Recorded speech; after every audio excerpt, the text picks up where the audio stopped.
is the roaring Meg Waterfall, and it's just below Cooktown, right in the heart of the rainforest country. You can tell why it's called the roaring Meg. And in wet season time, when it's in full swing, all this rock surface is covered with water, and it races away, and it drops about 3,000 feet. That's about 1,000 metres in funny talk, right down to the coastline. Way back in the olden days, early 20s and that period, when the first original tin scratchers and tin miners came up here, they used this water and the runoff from it to wash their tin. They dig channels all the way around the mountainside and used and channel the water to wash out the tin.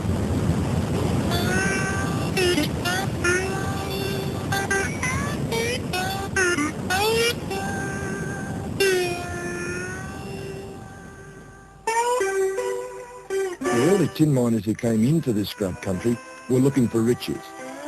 Life would have been pretty unpleasant when they lived here.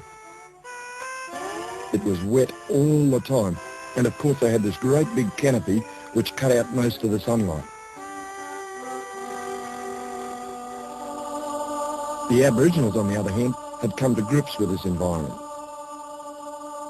They knew by looking around the place what they could find to get themselves the food that they needed, and of course the water that they needed.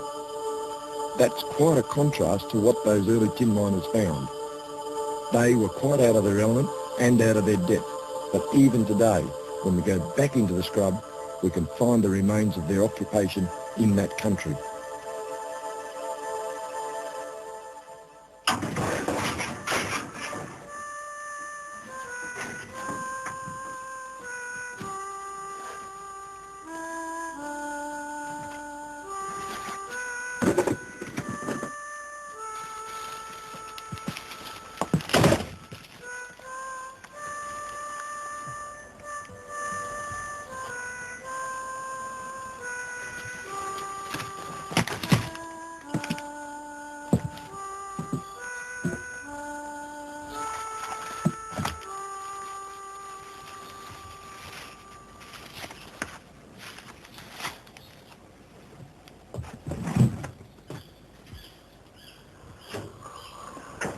I reckon these tin scratcher blokes that were up here, they would have had to cart all this sort of stuff from Bloomfield. They probably carted it on their backs or maybe even used pack horses. Also had to cart all their food. But they probably didn't realise that, there we go, right outside their front door, they had these little rainforest figs growing, and you can eat them, they're edible. They did make some attempt to grow local foods, and always around tin huts like this, you're likely to find banana bushes, and there's one over there with bananas on it. Pretty scruffy looking one, but it's worthwhile. Apart from banana bushes, you'll also find chilies. Look at these little fellas. They use the chilies to chuck into the stew, just to flavour the meat a bit. And they really have a bit of a bite to them. They're hot. I reckon they'd keep you regular though. You get a real idea of how tough the life was for those early miners when you look around a clearing like this.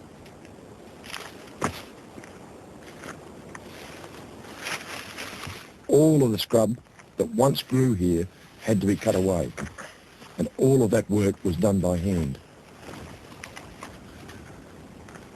Looking around the place, I can't see any other food trees around the joint. What I can see are these gullies here. And these gullies carried the water for the tin miners from the roaring Meg way back in the scrub line, maybe 2 or 3 kilometres. You've got to be a bit careful because the ferns that are growing out of them disguise the depth. And when you get down to gullies like this one here, this is the master gully. Look, oh crikey, you'd lose yourself down there. Looks to be about 5 foot deep. Hang on. Oh. And it is. Crikey. It's just full of ferns and weeds. And I would have hate to have had to work to dig it out.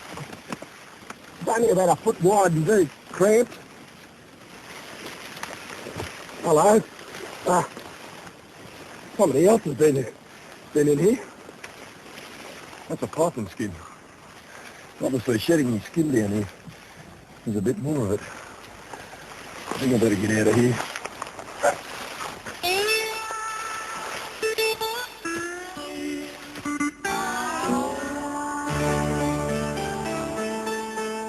This is the northern edge of what was once called the Big Scrub. Now it was called the Big Scrub because it went all the way back south, about 450 kilometres, right back as far as Townsville. These days it's broken up into pockets, and that's occurred because of farming and settlement.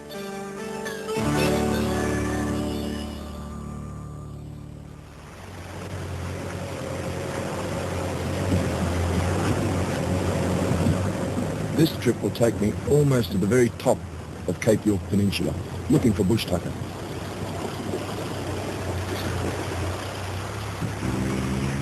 Of course, to survive in any environment, you need more than food. You've also got to have water and, of course, shelter. But water around here in a rainforest environment is not really very difficult to find. In fact, during the wet season, I wouldn't be able to drive through here because all of these creeks would be running a banker.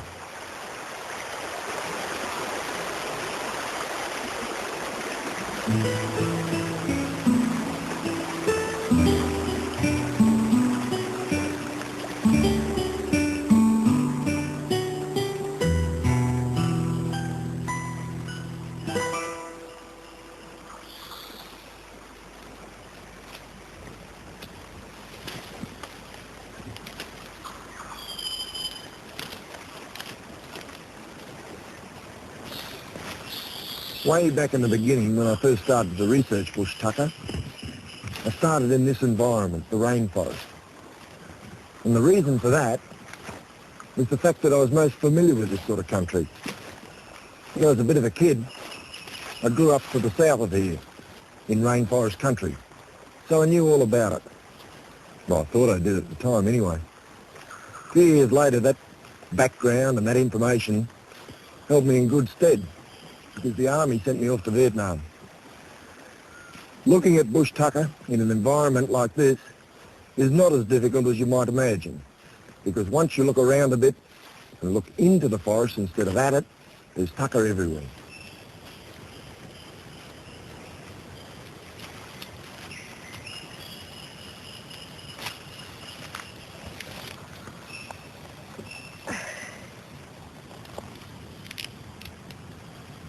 See these? They're candle nuts, and you can find them lying on the floor all around this whole area. They're very common in the rainforest. You can eat these as well, and they taste absolutely superb.